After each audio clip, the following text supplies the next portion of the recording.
رمضان رمضان رمضان يا حبيب رمضان رمضان ليتك دوما. الرحمن الرحيم. الله نور السماوات والأرض مثل نوره كمشكاة فيها مصباح المصباح في زجاجة الزجاجة كأنها كوكب دري يوقد من شجرة مباركة زيتونة لا شرقية ولا غربية يكاد زيتها يضيء ولو لم تمسسه نار نور على نور يهدي الله لنوره من يشاء ويضرب الله الأمثال للناس والله بكل شيء عليم. في بيوت أذن الله أن ترفع ويذكر فيها اسمه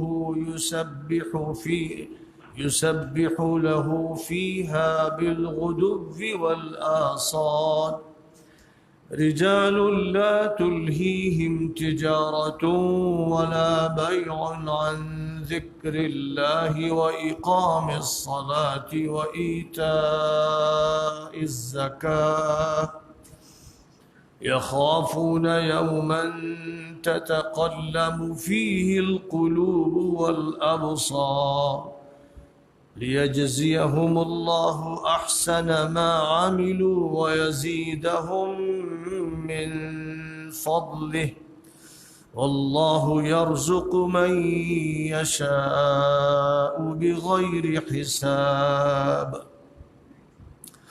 والذين كفروا أعمالهم كسراب بقيعة يحسبه الظمآن ماءً حتى إذا جاءه لم يجدوا شيئا ووجد الله عنده فوفاه حسابه والله سريع الحساب. أو كظلمات في بحر لجي يغشاه موج من فوقه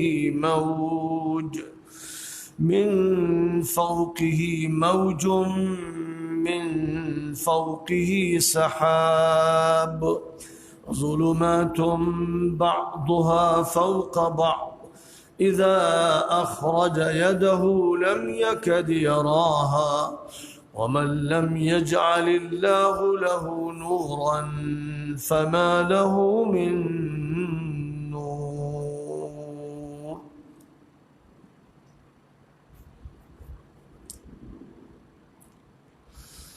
اللہ آسمانوں اور زمین کا نور ہے، اسی نے روشنی دی جس کو دی. اس کے نور کی مثال یہ ہے کہ ایک طاق ہے جس میں چراغ ہے. چراغ شیشے کے ظرف میں ہے. شیشہ ایسا ہے جیسے موتی کی طرح چمکتا ہوا ستارہ. چراغ زیتون کے مبارک درخت کے تیل سے جلایا جا رہا ہے، جو درخت نہ پوربی رخ پر ہے نہ پچھمی رخ پر. اس کا تیل ایسا چمکتا ہوا روشن ہے کہ آگ جلانے سے پہلے ہی لگتا ہے کہ روشنی دے رہا ہے. نور بالائے نور کا منظر ہے. اللہ جس کو چاہتا ہے اپنے نور کی رہنمائی فرماتا ہے اور لوگوں کے لیے اللہ مثالیں بیان فرماتا ہے اور اللہ ہر چیز کا علم رکھتا ہے. طاق بندے مومن کا سینہ ہے، چراغ نہاں خانہ دل ہے، شیشے کا ظرف قلب مزکا و مجلہ ہے، تیل جس سے اسے جلایا جا رہا ہے اور جس سے اس کی لو شعلہ بار ہے، وہ قرآن و حدیث نبوی کی تعلیمات ہیں جو نہ شرقی ہے نہ غربی، عالمی ہے اور دائمی. تعلیمات کے نور اور تزکیہ قلب کے نور سے نور علی نور کی کیفیت پیدا ہو جاتی ہے۔ ان گھروں میں جن کو بلند کرنے کا اللہ نے حکم دیا ہے اور اس کا کہ ان میں اس کا ذکر ہو، صبح و شام عبادت و تسبیح میں ایسے مردان حق مشغول ہیں جن کو اللہ کے ذکر سے اور نمازوں کے اہتمام سے اور زکوٰۃ کی ادائیگی سے نہ تجارت غافل کرتی ہے اور نہ خرید و فروخت کی دلچسپیاں۔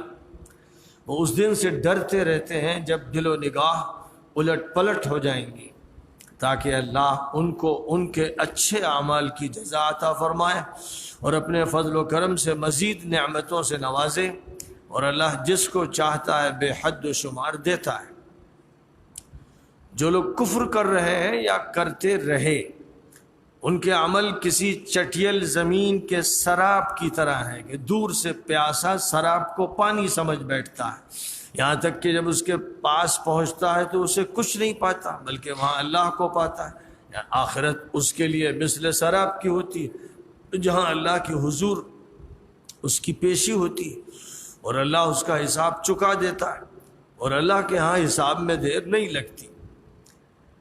یا مثال سے یوں سمجھیے کہ تاریکیاں ہی تاریکیاں ہیں، گہرا سمندر ہے، ایک موج پر دوسری موج چڑھ رہی ہے، اس کے اوپر کالے بادل ہیں، تہ بتہ تاریکیاں ہیں کہ انسان اپنا ہاتھ نکالتا ہے تو اسے بھی نہیں دیکھ پاتا، اور اللہ جسے نور نہ دے اسے کہاں سے روشنی مل سکتی ہے۔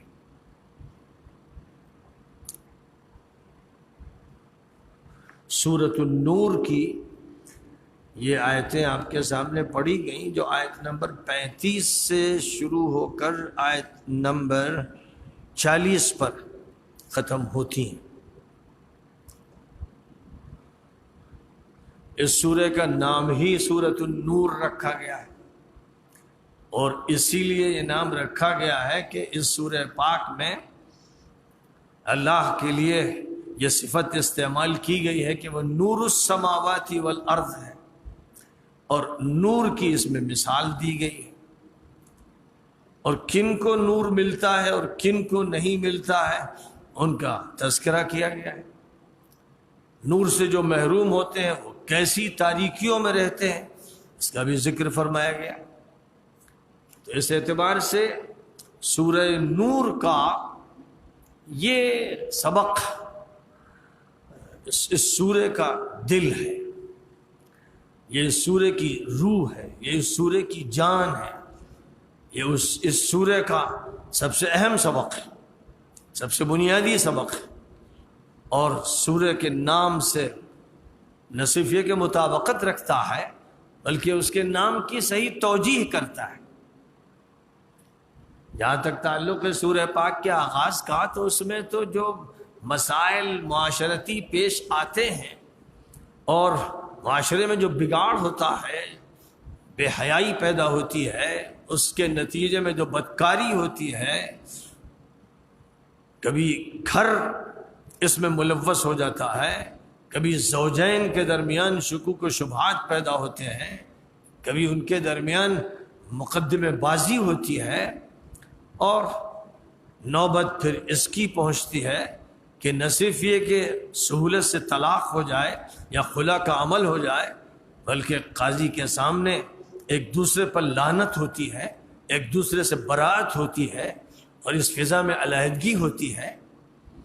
اور یہی وہ سورہ ہے جس میں حضرت عائشہ صدیقہ رضی اللہ تعالی عنہا پر منافقوں نے جو الزام تراشا تھا، جس الزام کے پروپیگنڈے سے کچھ مخلص مسلمان بھی متاثر ہو گئے تھے، اور جس سے نبی پاک علیہ الصلاۃ والسلام کے گھر کو نشانہ بنایا گیا تھا، جس سے حضور اکرم صلی اللہ علیہ وسلم کی شخصیت اور حضرت ابو بکر کی شخصیت کو خاص طور پر ٹارگٹ کرنے کی کوشش کی گئی تھی، جس کے نتیجے میں اسلام پر حملہ مقصود تھا، اس واقعے کا بھی تذکرہ کیا گیا ہے۔ پھر اللہ کی طرف سے حضرت عائشہ صدیقہ رضی اللہ تعالی عنہا کی برات نازل کی گئی ہے، ان کے بے داغ کردار کو پیش کیا گیا ہے، اور صرف اس وقت کے قضیے کو حل کرنے کے لیے نہیں پیش کیا گیا ہے، بلکہ تا قیامت پڑھنے کے لیے پیش کیا گیا ہے،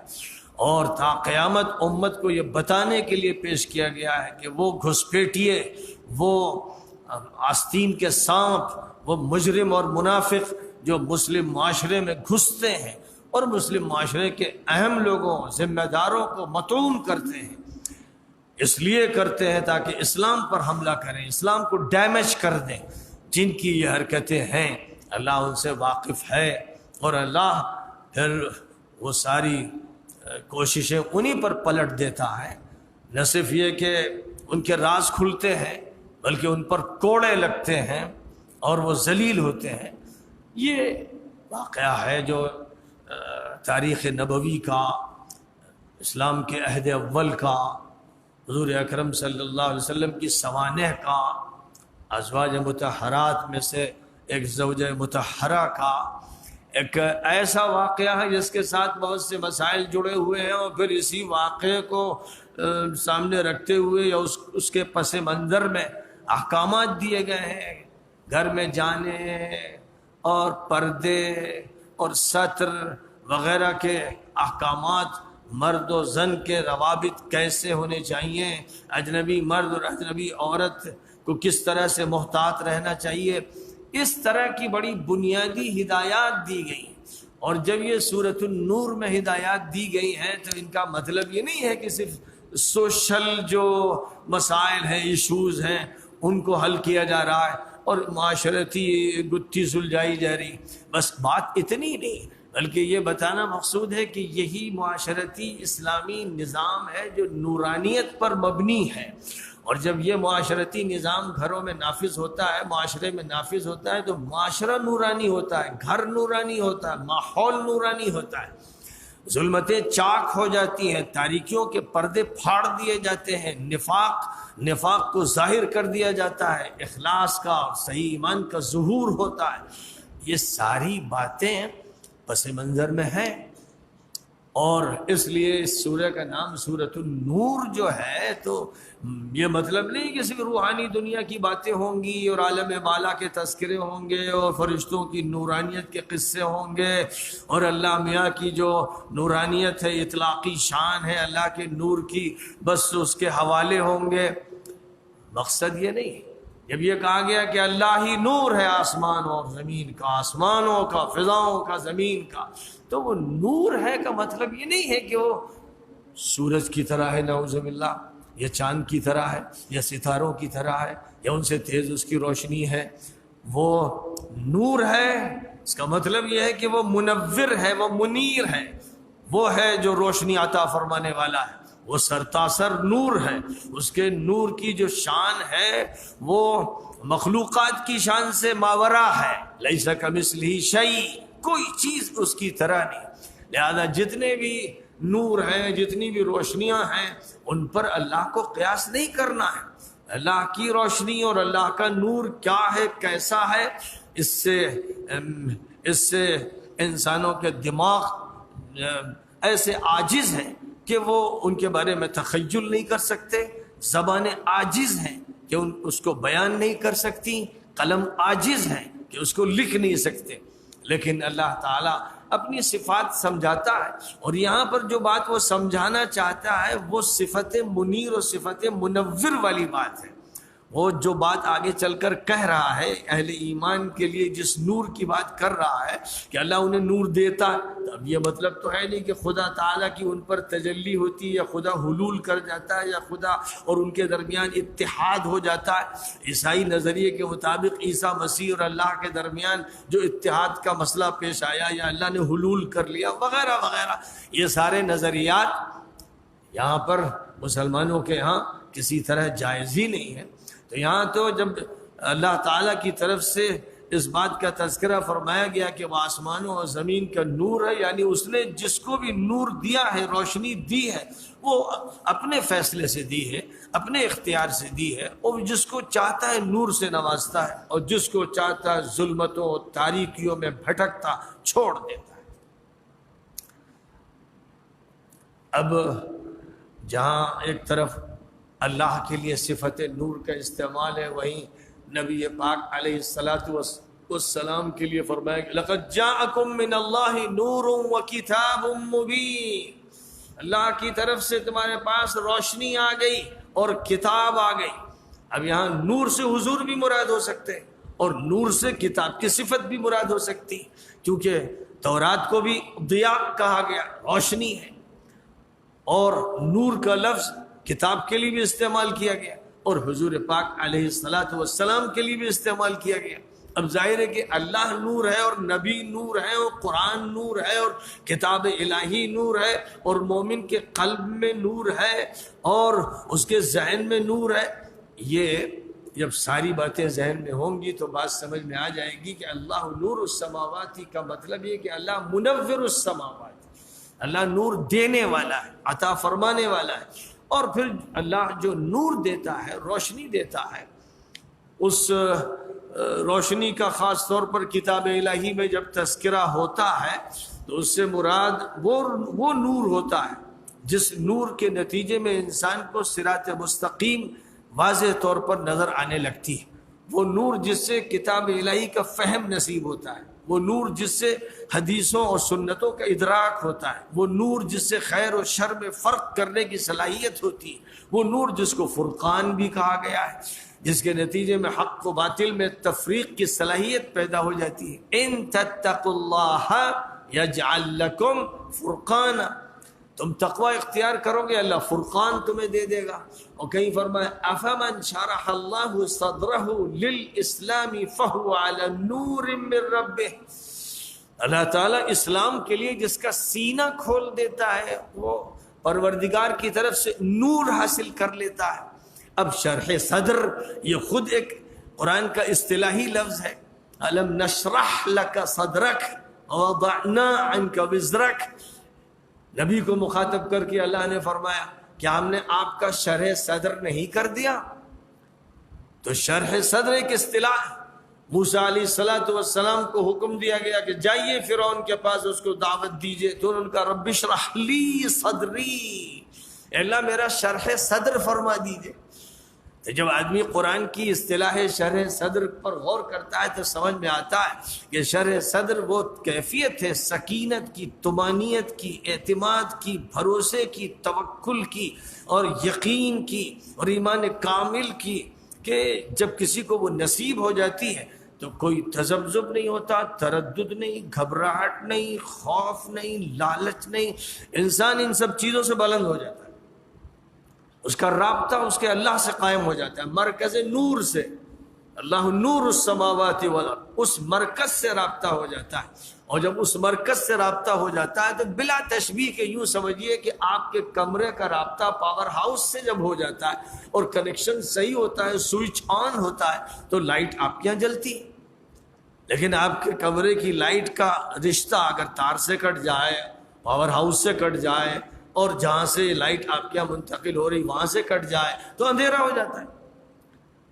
تو روشنی ملتی ہے کنیکشن سے، تو جس طرح مادی روشنی کے لیے کنیکشن چاہیے، سورج سے آپ کا کنیکشن اگر ہے یعنی اس کی کرنیں پہنچ رہی ہیں تو آپ اس سے مستفید ہوں گے، لیکن گہرے بادل آ گئے، گہرے بادل کے حجابات نے سورج کی کرنوں کو چھپا دیا، اب بادلوں کے اوپر کے حصے میں وہ کرنیں پڑ رہی لیکن آپ تو سیاہ بادل دیکھ رہے ہیں، آپ سورج نکلا ہوا اور نہیں دیکھ رہے ہیں، تو سورج کا کنیکشن ختم ہو گیا آپ سے، اور اس کنیکشن کو بیچ کے حجابات نے روک دیا۔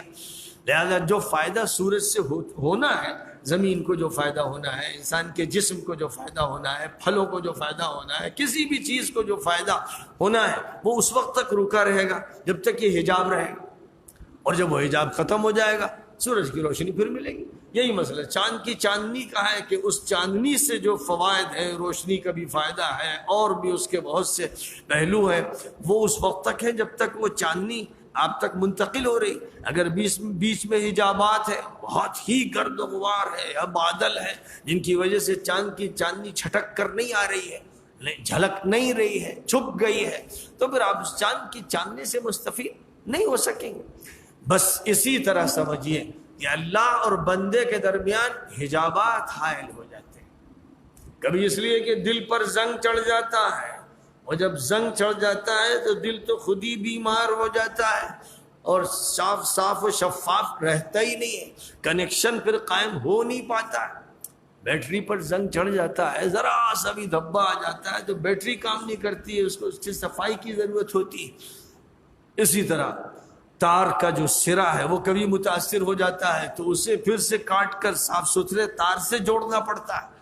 تو کبھی دل پر زنگ لگ جاتا ہے، یعنی اعمال کی خرابیوں کا زنگ لگ جاتا ہے، کبھی دل کے باہر، جسم کے باہر شیطان آپ کے لیے رکاوٹ بنا رہتا ہے، کبھی ماحول رکاوٹ بن جاتا ہے، شیاطین الانس رکاوٹ بن جاتے ہیں، کبھی کوئی طاقت، کوئی اقتدار، کوئی جبر، کوئی قہر، کوئی ظالم حکومت رکاوٹ بن جاتی ہے۔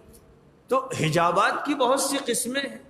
حجابات رسم کی شکل میں بھی ہوتے ہیں، فیشن کی شکل میں بھی ہوتے ہیں، انسان کے مزاج کی شکل میں بھی ہوتے ہیں، اور آفتوں کی شکل میں بھی ہوتے ہیں۔ جہاں تک اللہ کی ذات کا تعلق ہے تو اللہ نور ہے، حجاب بھی نور ہے۔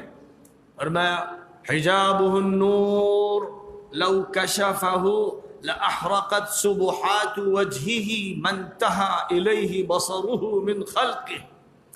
اللہ کا حجاب بھی نورانی، اگر اللہ اس حجاب کو چاک کر دے، جو حجاب آپ کے اور اللہ کے درمیان اور اس کائنات کے درمیان حائل ہے، اگر اس حجاب کو چاک کر دیا جائے تو پھر اللہ کا جو جلال ہے اور اللہ کی جو تجلی ہے وہ ایسی ہے کہ جہاں جہاں تک اللہ کی اس ذات کی حد ہے وہاں تک دنیا بھسم ہو جائے، کائنات بھسم ہو جائے۔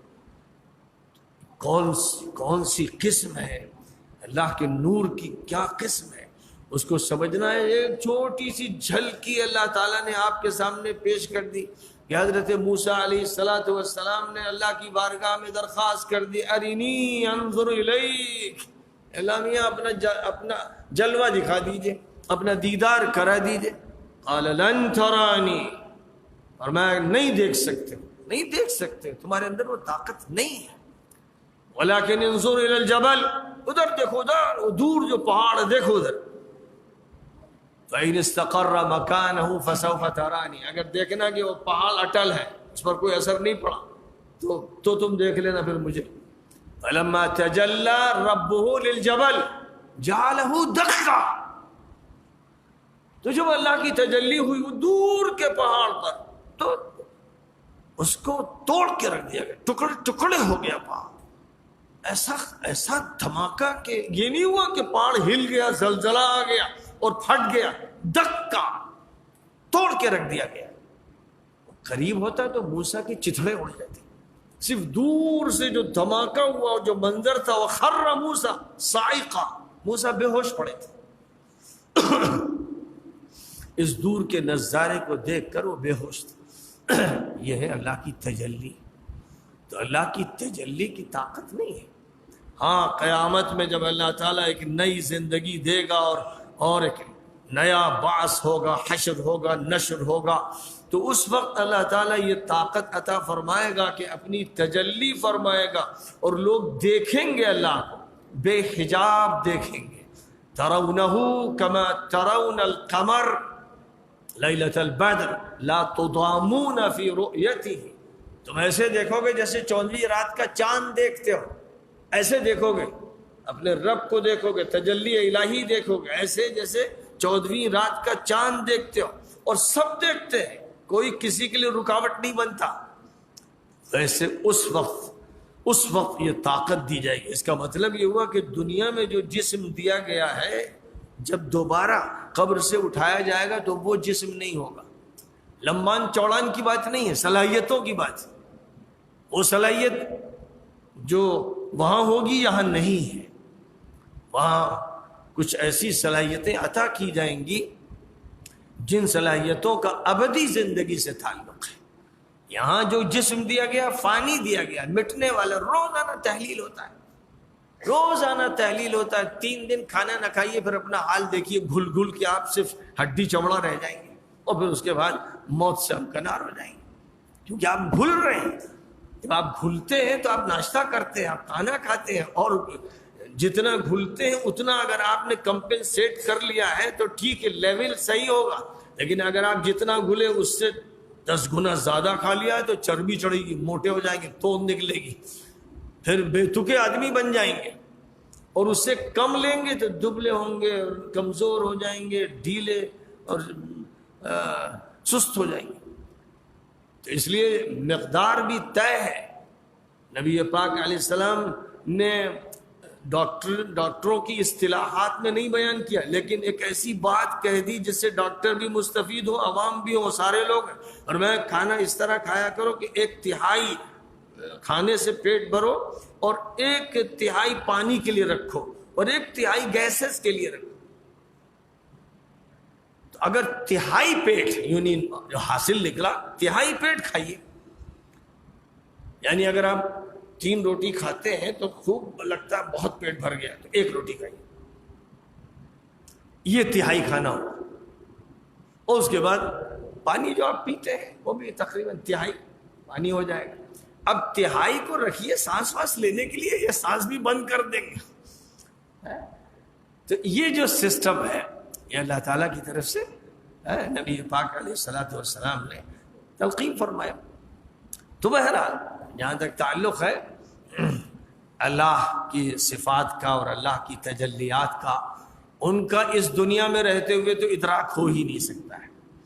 اور جب یہاں اللہ تعالیٰ نور کا تذکرہ فرما رہا ہے تو ہرگز یہ مراد نہیں کہ ذات الہی کا نور وہ کسی کو منتقل ہو جاتا ہے، وہ تو ممکن ہی نہیں، اس کے اندر یہ صلاحیت ہی نہیں۔ لیکن اللہ نے جو نور عطا فرمانے کے لیے رکھا ہے، جو نور وہاں سے ملتا ہے، بڑھتا ہے، انبیاء کو دیا جاتا ہے، پیغمبروں کو دیا جاتا ہے، اولیاء کو دیا جاتا ہے، صلحاء کو دیا جاتا ہے، صدیقین کو دیا جاتا ہے، شہداء کو دیا جاتا ہے، عام مومنین کو دیا جاتا ہے۔ وہ جو نور ہے، اس نور کے مرکز سے رابطہ ہونا ضروری ہے، اور جب وہ رابطہ قائم رہتا ہے تو وہ نور ملتا رہتا ہے۔ اب اللہ تعالیٰ نے یہ کہہ کر کہ آسمانوں میں، فضاؤں میں، زمین میں، یعنی کائنات میں، آسمان و زمین کا جب لفظ اس طرح استعمال کیا جاتا ہے تو مراد کائنات، مخلوقات کہہ لیجئے، کیونکہ خالق باقی سب مخلوقات۔ اب جو بھی مخلوقات ہیں ان کو جو بھی اللہ تعالیٰ نے انرجی دی ہے، تو روشنی دی ہے، تو خاص نور دیا ہے، تو سب کا مصدر اللہ کی ذات ہے، یعنی فاعل اللہ، عطا فرمانے والا اللہ۔ اب روحانی ماحول میں، دینی ماحول میں، معنوی ماحول میں، ایمانی ماحول میں ایک مثال سے بات سمجھائی جائے گی، بڑی شاندار مثال، بڑی حسین مثال، بڑی نادر مثال، بڑی مؤثر مثال، اور سمجھایا جا رہا ہے ان لوگوں کو جن کے پاس الیکٹریسٹی نہیں تھی، لیمپ نہیں تھے، راڈ نہیں تھے، انہیں سمجھایا جا رہا ہے۔ اس دور میں بات جو ہو رہی وہ 450 سال پہلے کی بات ہو رہی، تو اس میں اللہ تعالیٰ نے سمجھایا، تو جو چیزیں اس زمانے میں تھیں انہی کا تذکرہ کر کے سمجھایا، اور جب ان کا تذکرہ کر کے سمجھایا تو ہم پابند ان کے نہیں ہیں، اس دور کی چیزوں کے ہم پابند نہیں ہیں۔ ہم کوئی دوسری مثال دے سکتے اور آگے کوئی تیسری مثال دی جا سکتی۔ مثال ہوتی ہے کسی مسئلے کی تفہیم کے لیے، سمجھانے کے لیے۔ مثال کا مطلب یہ ہوتا ہے کہ کسی معنوی چیز کو محسوس چیز سے سمجھایا جا رہا ہے۔ تو وہ جب بھی خطاب کیا جاتا ہے تو خطاب میں ماحول کو، خطاب میں چیزوں کو ملحوظ رکھا جاتا ہے۔ اسی لیے قرآن پاک میں جن نعمتوں کا تذکرہ فرمایا گیا وہ وہی تھی جو معروف تھی۔ انار کا تذکرہ کیا گیا، کھجور کا تذکرہ کیا گیا، انگور کا تذکرہ کیا گیا، لیکن آپ کو قرآن میں کہیں امرود کا ذکر نہیں ملے گا، آم کا تذکرہ نہیں ملے گا، لیچی کا تذکرہ نہیں ملے گا۔ بے شمار پھل ہے دنیا میں معروف ہے، وہ سب اللہ کے بنائے ہوئے ہیں۔ جس اللہ نے کھجور تیار کیا اسی اللہ نے لیچی تیار کی، اسی نے امرود تیار کیا، لیکن کیوں تذکرہ نہیں ہے قرآن پاک میں؟ اس لیے کہ اگر ان کے سامنے ان پھلوں کا تذکرہ ہوتا جو بالکل غیر معروف تھے، نہ نام تھے نہ مسمى تھے، تو ان کے لیے چیستہ ہوتا، پہلی ہوتی، معمہ ہوتا، مذاق ہوتا۔ جیسے میں آپ سے کہوں کہ بھائی آج آپ کی دعوت ہے، میں آپ کو دریان کھلاؤں، آپ کو میں دریان کھلاؤں گا اور رامبوتان کھلاؤں گا، تو آپ ہنسیں گے، تماشے، ایک تماشے کی بات سمجھیں گے، اور گھوریں گے. کیا مطلب ہے؟ مولانا کو ڈنڈے ماریں گے، چپت لگائیں گے، کیا کریں گے؟ کھلاؤں گا کہتے نا جی میں مار کھلاؤں گا. تو کون سی چیز کھلانے والے؟ رامبوتان کھلاؤں گا، دوریان کھلاؤں گا. لیکن یہی بات میں ملیشیا میں کہوں، تھائی لینڈ میں کہوں، انڈونیشیا میں کہوں، باشیں کھل جائیں گی ان کی کہ ماشاء اللہ آج تو ایسا ہے جیسے آم کی دعوت ہو رہی. ولی آباد میں آپ کہیں کہ آم کی دعوت ہے، یا ہندوستان میں اور جہاں جہاں آم معروف ہے. اسی طرح آپ اور کسی پھل کا تذکرہ کریں جو معروف ہے تو آدمی اس پھل کو سن کر اس کا اثر لے گا اور جس چیز کو پسند کرتا ہے اس پر اپنی خوشی کا اظہار کرے گا. لیکن غیر معروف چیز کا تذکرہ کریں گے تو وہ معمہ بنے گا، مذاق بنے گا. اس لیے قرآن پاک میں آم کا ذکر نہیں ہے، امرود کا ذکر نہیں ہے، اور ان بہت سی چیزوں کا تذکرہ نہیں ہے جو غیر معروف تھیں، ان کا تذکرہ ہے جو معروف تھی. تو یہ اصول ہے.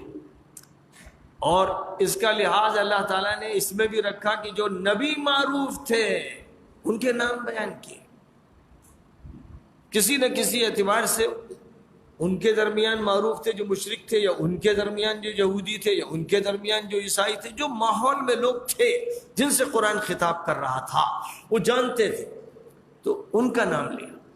اور جن کو لوگ نہیں جانتے تھے، امریکہ میں کون کون نبی آیا، آسٹریلیا میں کون نبی آئے تھے، چائنا میں کون آئے تھے، جاپان میں کون آئے تھے، کوریا میں کون آئے تھے، ہر جگہ آئے تھے.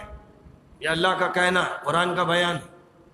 ہر انسانی آبادی میں، خاص طور پہ اتنی دور دراز کی آبادی جہاں کے اسفار بھی نہیں ہوتے تھے اور بظاہر ممکن سے نہیں تھے یا بہت مشکل تھے، تو اللہ تعالیٰ کا اصول ہے کہ لا یکلف اللہ نفسا الا وسعها. اللہ کسی کو بھی اس کی طاقت سے زیادہ مکلف نہیں کرتا.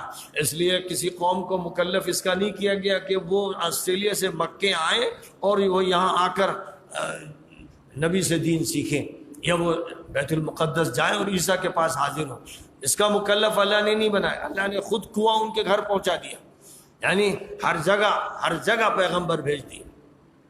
یہ انتظام اللہ تعالیٰ نے کیا اس لیے کہ اللہ لوگوں کا رب ہے. وہ صرف قاہر نہیں ہے، وہ صرف مالک نہیں ہے، بلکہ رب ہے، اور وہ رحمان ہے، اور وہ رحیم ہے، اور وہ کریم ہے. یہ ساری صفات ہیں اس کی. تو وہ شفقت کرتا ہے، وہ رحمت فرماتا ہے، وہ فکر کرتا ہے. اس نے سب کے لیے انتظامات فرمائے. تو بہرحال جن چیزوں کا اللہ نے تذکرہ کیا، جن شخصیات کا تذکرہ کیا، اس میں یہ بات ملحوظ رکھی کہ وہ معروف ہوں. اور غیر معروف کا تذکرہ اس لیے نہیں کیا کہ بلا وجہ لوگ اچنبے میں پڑیں گے. اب یہاں مثال سے بات جو سمجھائی جا رہی ہے اس پر غور کیجیے. فرمایا جا رہا ہے کہ اللہ کے نور کی مثال، اللہ کے نور کی مثال کا مطلب وہی ہے نفخت فیہ من روحی. آدم میں جب اپنی روح ڈال دوں گا، اپنی روح سے مراد کہ خود اللہ چلا جائے گا اندر، اپنی جان اللہ ان میں منتقل کر دے گا. نعوذ باللہ. یہاں روح کی اضافت ہے، اضافت تشریفی یا اضافت تخلیقی، یعنی میں جس روح کو پیدا کرتا ہوں، جو روح میری طرف سے ڈالی جائے گی، اس معنی کو ادا کرنے کے لیے اضافت کی گئی. روحی کہا. روحی کا مطلب یہ نہیں کہ یہ بعضیت کی، جزئیت کی اضافت ہے. اب یہاں پر بھی ایسے ہی ہے. جب یہ اللہ کہتا ہے کہ میرا نور، میں اپنا نور دوں، تو اس نور سے مراد جس نور کو اللہ تعالیٰ عطا فرماتے ہیں، جس نور سے نوازتے ہیں. اب اس کی مثال سمجھیے. اور جب اس کی مثال آپ کو سمجھنا ہے تو پھر وہی آیتیں جو میں نے آپ کے سامنے رکھی، افمن شرح اللہ صدرہ للاسلام فهو على نور من ربه. اندھیرے میں حضور صلی اللہ علیہ وسلم فجر کے لیے نکلتے تھے تو فرماتے تھے اللہم اجعل فی قلبی نورا وفی عینی نورا وفی سمعی نورا، اللہم اجعل فی عظمی نورا ودمی نورا ولحمی نورا وعصبی نورا، اللہم زد لی نورا. اس طرح کے الفاظ استعمال فرماتے تھے. اللہ نور میرے اندر داخل کر دے، میرے آنکھ میں، میرے کان میں، میرے وجود، میرے پٹوں میں، میری ہڈی میں، میرے خون میں. اللہ سے نور کی درخواست کرتے تھے. اور یہی وہ نور ہے جس کے بارے میں یہ فرمایا گیا فمن شرح اللہ صدرہ للاسلام فهو على نور من ربہ، یعنی اللہ کی طرف سے اسے نور ملتا ہے، فرقان ملتا ہے. اسی نور کو کہیں کہا گیا بصیرت. قل هذه سبیلی ادعو الى اللہ علی بصیرت انا ومن اتبعنی. یہاں بصیرت وہی نور ہے. ایک بصارت ہوتی ہے آنکھ کے ڈھیلے سے جو چیز انسان دیکھتا ہے، مادی آنکھ سے مادی چیز دیکھتا ہے تو وہ بصارت ہے، لیکن دل کی آنکھ سے معنوی چیز دیکھتا ہے تو وہ بصیرت ہے. اور یہ بصیرت ہو یا نور ہو یا فراست ہو یا یہ ادراک ہو، صحیح حقیقی معنی میں ادراک ہو، تو یہ وہ ہے جس کا اس نور سے تعلق ہے جو اللہ کا عطیہ ہے، خصوصی عطیہ ہے.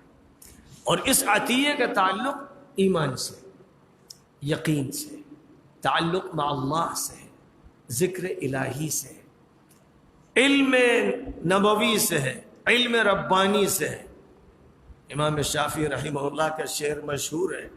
حضرت وکیع استاد گرامی تھے، ان سے انہوں نے یہ کہا کہ میں یاد کرتا ہوں بھول جاتا ہوں، یاد کرتا ہوں بھول جاتا ہوں. تو انہوں نے کہا کہ صاحبزادے دیکھو، تقوی اختیار کرو، گناہوں سے بچو. جتنا زیادہ یہ صفت تمہارے اندر پیدا ہوگی اسی کی نسبت سے تمہیں نور عطا ہوگا. اس لیے کہ علم الہی نور ہے، علم نبوی نور ہے، اور یہ نور ایسے شخص کو نہیں ملتا ہے، حجاب حائل ہو جاتا ہے معصیت اور گناہ کا. اس سے جتنا بچو گے اتنا ہی زیادہ اس نور سے مستفید ہوگے. شکوت الی وکیع سوء حفظی فارشدنی الی ترک المعاصی فإن العلم نور من الہی ونور اللہ لا یعطى لعاصی. علم جو ہے میرے الہ، میرے اللہ کا نور ہے. اللہ نور السماوات والارض. اور آگے چل کر پھر یہی بات ارشاد وَمَن لَّمْ يَجْعَلِ اللَّهُ لَهُ نُورًا فَمَا لَهُ مِن نُور. جسے اللہ نور نہ دے اسے نور نہیں مل سکتا، کتنا ہی کوشش کر لے. یہ نور فلسفے سے نہیں ملتا، یہ نور سائنس سے نہیں ملتا، یہ نور صرف کہیں پڑھ لینے سے نہیں ملتا. اس نور کے وہ اسباب نہیں ہیں جو عام طور پر لوگوں کے درمیان متعارف ہے اور معمول بھی ہے، بلکہ یہ نور تو اللہ کے اللہ کے مصدر سے، اللہ کے یہاں سے ملتا ہے. تو اب اللہ کے یہاں سے رابطہ کیسے ہوگا؟ اس کے لیے جو بنیادی طریقہ ہے کہ ان ھدی اللہ ھو الھدی، اللہ کی ہدایت ہی صرف ہدایت ہے، اور اللہ کی ہدایت کا مرجع اللہ کے نبی اور اللہ کے انبیاء کے خاتم محمد مصطفیٰ صلی اللہ علیہ وسلم. لہذا اب نور کے سارے دروازے بند سوائے ایک دروازے کے، اور یہ ہے دروازہ محمدی دروازہ، باب محمدی ہے. اس راستے سے جائیں گے تو آپ کے لیے امکان ہے کہ آپ وہ نور حاصل کر لیں. مثال سے سمجھیے، ایک طاق ہے. پرانے زمانے میں جو مکانات بنتے تھے، مسجدیں بنتی تھیں، محل بنتے تھے، ان میں طاقیں بہت ہوتی تھی. روشن دان بھی ہوتے تھے، کھڑکیاں بھی ہوتی تھی، لیکن طاقیں ہوتی تھی. اور یہ طاقیں اس لیے ہوتی تھی کہ ان میں چراغ رکھے جاتے تھے. لیمپ تو تھے نہیں، الیکٹریسٹی تھی نہیں، راڈ تھے نہیں. اب زیادہ سے زیادہ روشنی چاہیے تو بہت سی طاقیں. اور طاق کا مطلب یہ ہوا کہ وہاں رکھنے سے ہوا سے حفاظت اچھی خاصی ہو جاتی تھی. ادھر دیوار، ادھر دیوار، ادھر دیوار، اب سامنا صرف ایک رہتا تھا. اس سے تحفظ کے پھر انتظامات کیے جاتے تھے. تو ایک طاق ہے، طاق میں ایک چراغ ہے. چراغ کھلا ہوا نہیں ہے، بہت سے چراغ کھلے ہوئے ہوتے ہیں، ذرا سی تیز ہوا چلی لو بجھ گئی. چراغ ہے جس پر شیشے کا کیس ہے، وہ گیا شیشے کے کیس میں چراغ ہے تاکہ ہوا سے بجھے نہیں.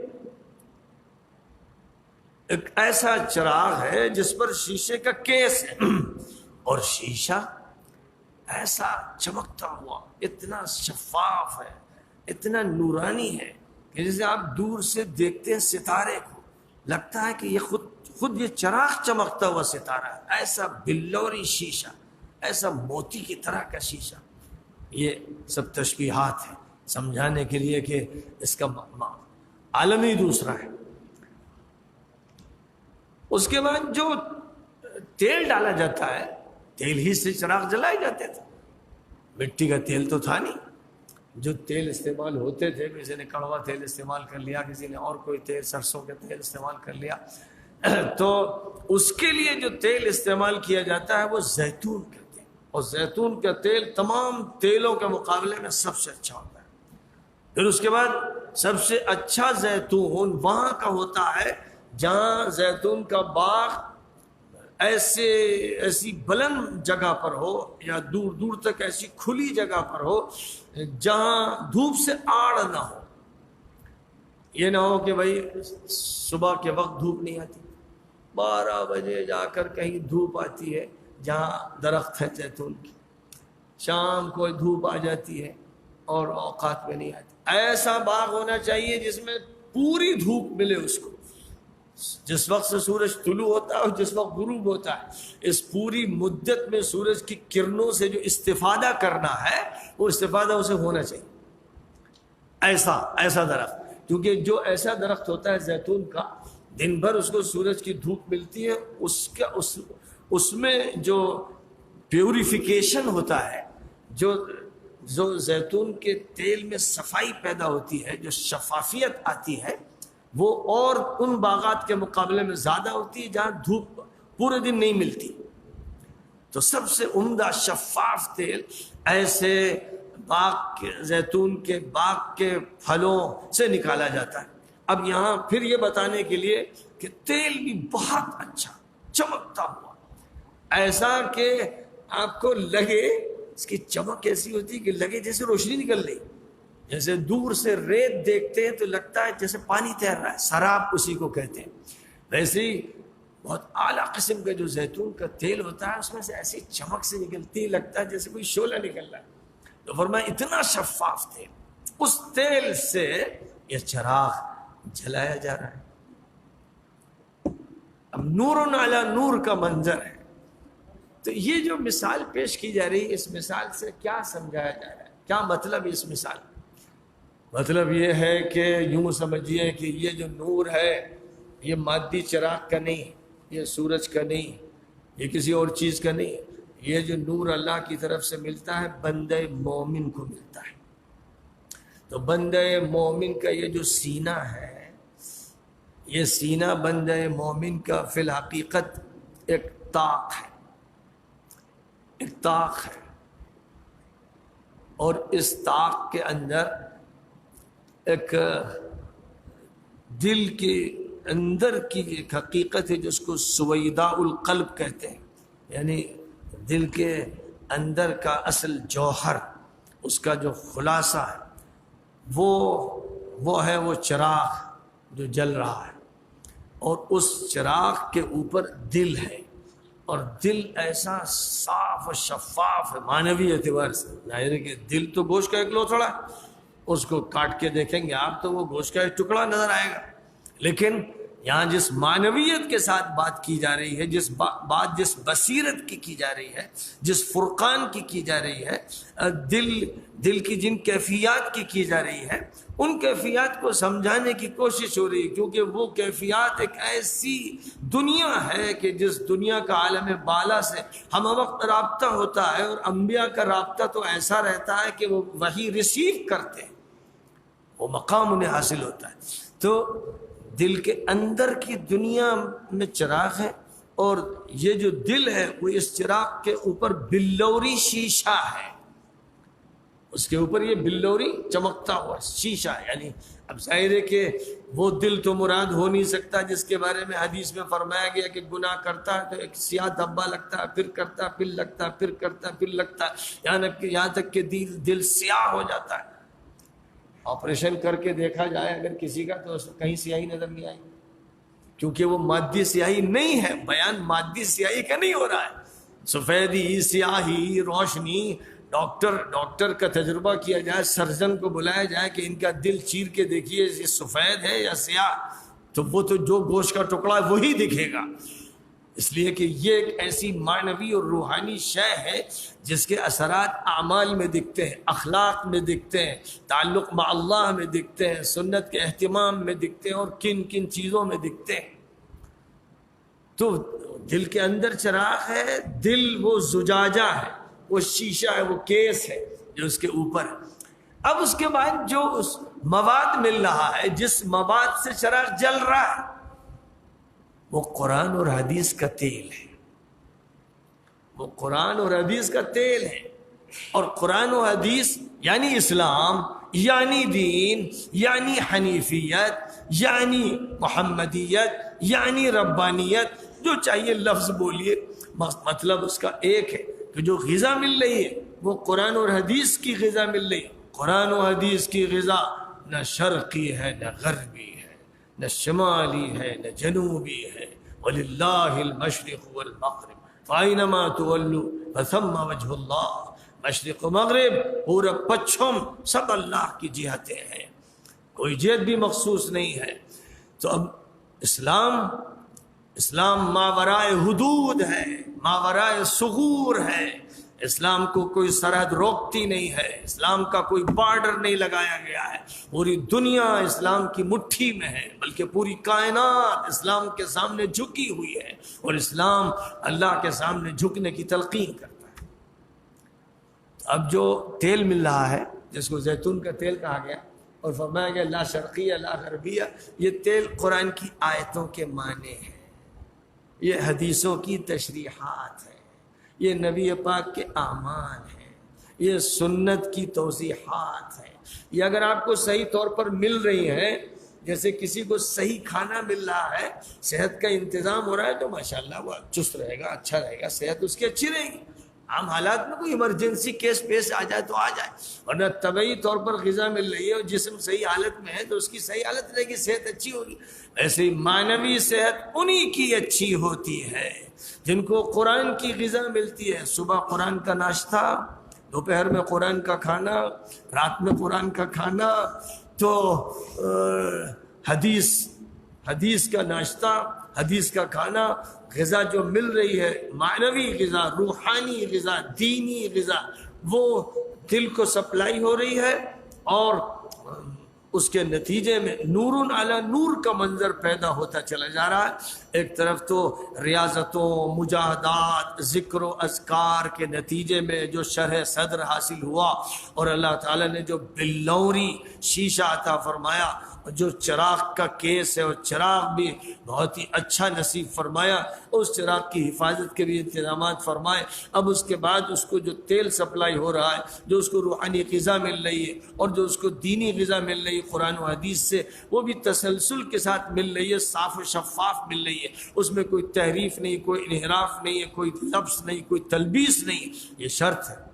ورنہ قرآن کی غذا ہے قادیانیت کے ساتھ، قرآن کی غذا ہے استشراق کے نظریات کے ساتھ، قرآن اور حدیث کی باتیں ہو رہی ہیں لیکن نفاق کے ساتھ، بے عملی کے ساتھ، تو یہ گدلا تیل ہے، یہ گندا تیل ہے، یہ کثیف تیل ہے، اور اس سے چراغ شاید جلے گا بھی نہیں، چراغ ہی بجھ جائے۔ تو اب اس کے بعد مثال سمجھ میں آ گئی،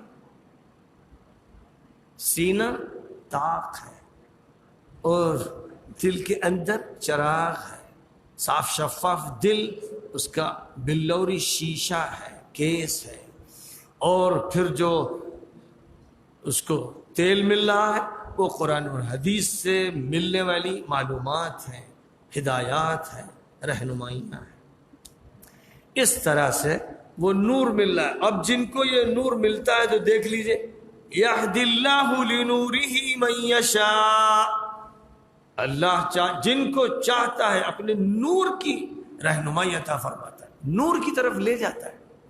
اللہ ولی الذین آمنوا یخرجہم من الظلمات الی النور، اللہ کو محبت ہے ایمان والوں سے، وہ کارساز ہے، وہ تاریکیوں سے نکالتا ہے، نور کی طرف لاتا ہے، یہ اللہ کا کام ہے۔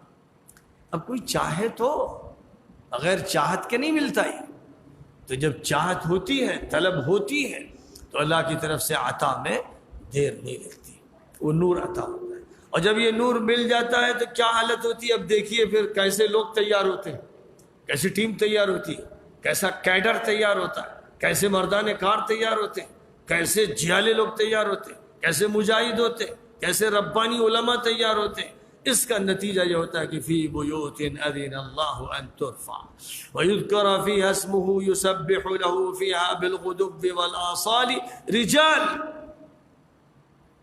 پھر اللہ کے جو گھر ہیں، جو مسجدیں ہیں، عبادت کی جگہ ہیں، وہاں پر ذکر ہوتا ہے، وہاں نماز ہوتی ہے، وہاں تعلیم ہوتی ہے، وہاں تسبیح ہوتی ہے، صبح ہوتی، شام ہوتی، مختلف اوقات میں۔ کون لوگ کرتے، کون لوگ ہیں جو تیار ہو رہے ہیں، اس ماحول سے کون مستفید ہو رہے ہیں؟ فرمایا رجال، یہ مرد ہے، جس کا مطلب یہ نکلا کہ جن میں یہ باتیں نہیں ہیں وہ نسوان ہے، بلکہ نسوان اور رجال کے بیچ کی کوئی مخلوق ہے، بدترین مخلوق ہے، رجال ہے، وہ مردان کار ہے۔ رجال جب اس طرح استعمال ہوتا ہے صفت کے طور پر تو اس کے اندر بڑے معنی ہوتے ہیں، شہامت کے، بصالت کے، شجاعت کے۔ رجال، کیا خصوصیت ہوتی ہے ان کی؟ لا تلہیہم تجارت ولا بیع عن ذکر اللہ واقام الصلاۃ وایتاء الزکاۃ۔ اللہ کی یاد سے، نماز کے قائم کرنے سے، زکوٰۃ کے ادا کرنے سے، یعنی مکمل دینی نظام سے۔ عنوان ہے اقامت الصلاۃ، ایتاء زکوٰۃ عنوان ہے۔ مکمل دینی نظام سے کوئی تجارت، خرید فروخت، دنیا داری، کوئی چکر انہیں غافل نہیں کر سکتا۔ یہ ہوتی بڑی بات۔ قرآن پاک میں جو زبردست تعریف کی گئی ذوالقرنین کی، دنیا کو فتح کیا، لیکن اللہ والا، اللہ سے لو لگائے ہوئے تھا، اللہ کے حکم پر چل رہا تھا، ایک ایسا حاکم تھا، اس کی تعریف کی گئی۔ اللہ تعالیٰ نے تعریف کی حضرت طالوت کی، جنہوں نے جالوت سے مقابلہ کیا۔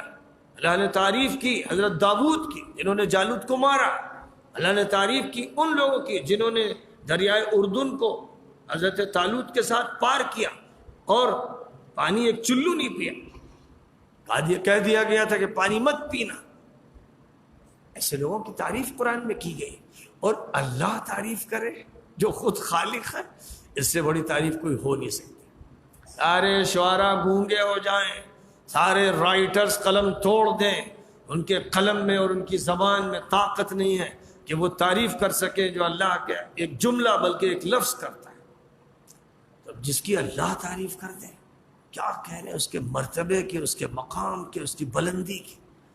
ایسے مردانے کا اب کتنا رشک ہونا چاہیے، ہم سب کو ایسے لوگوں پر کتنا رشک ہونا چاہیے جن کو کوئی چیز غفلت میں نہ ڈالے، تجارت، دنیا داری، کوئی بھی لہو و لعب، شہوت، کچھ بھی ان کو اللہ سے ہٹا نہ سکے، وہ اللہ کے ذکر میں مشغول ہو، اور اس دن سے ڈرتے ہوں جب دل اور آنکھیں الٹ پلٹ ہو جائیں، تو اللہ تعالیٰ ان کے لیے بہترین جزا کا انتظام فرماتا ہے۔ ان کے بالکل مقابل میں وہ کافر ہیں، وہ منکر ہیں، وہ ملحد ہیں، وہ دہری ہیں، وہ سیکولر ہیں، وہ لبرلز ہیں، نئی نئی اصطلاحات کے ساتھ وہ شیاطین جو دنیا میں سامنے آتے ہیں، وہ آپ کو حکومت میں ملیں گے، وہ آپ کو یونیورسٹیز میں ملیں گے، وہ آپ کو میڈیا میں ملیں گے، وہ آپ کو فلم انڈسٹری میں ملیں گے، وہ آپ کو کمپنیز میں ملیں گے، وہ آپ کو بینکس میں ملیں گے، بے شمار لوگ ملیں گے، 99% اس حلقے میں آپ کو وہی لوگ ملیں گے جن کے بارے میں قرآن کہتا ہے کہ منکر ہیں۔